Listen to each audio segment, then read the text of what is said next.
শাপলা চত্বরে শহীদ হওয়া ৯৩ জনের তথ্য প্রকাশ করল হেফাজত। ২০১৩ সালের ৫ই মে শাপলা চত্বরে অনুষ্ঠিত হেফাজতে ইসলামের মহাসমাবেশে নিহতদের মধ্যে ৯৩ জনের নাম ও পরিচয় প্রকাশ করেছে হেফাজতে ইসলাম বাংলাদেশ। সংগঠনটি জানিয়েছে এটি একটি প্রাথমিক খসড়া তালিকা এবং যাচাই বাছাই শেষে এ সংখ্যা আরও বাড়তে পারে। হেফাজতের জনসংযোগ বিভাগের দায়িত্বে থাকা ক্যাফায়েতুল্লাহ আজহারী গণমাধ্যমকে বিষয়টি নিশ্চিত করেছেন। তিনি বলেন, এই তালিকা প্রাথমিক, তথ্য যাচাই ও অনুসন্ধান চলছে, চূড়ান্ত করতে আরও সময় লাগবে। এদিকে এই সংখ্যা নিয়ে মতভেদ ও বিতর্ক রয়েছে।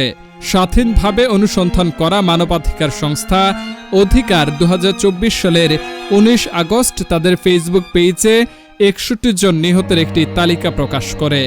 তৎকালীন বিবিসি ঢাকা প্রতিনিধি মার্ক ডামেট মাঠ পর্যায়ে অনুসন্ধান করে জানান, ৫ ও ৬ মের সহিংসতায় অন্তত ৫৮ জন নিহত হন।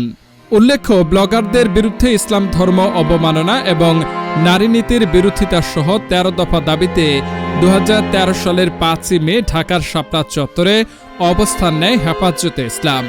সেদিন হাজার হাজার কওমি আলেম, ছাত্র ও সাধারণ মুসল্লি মহাসমাবেশে অংশ নেন।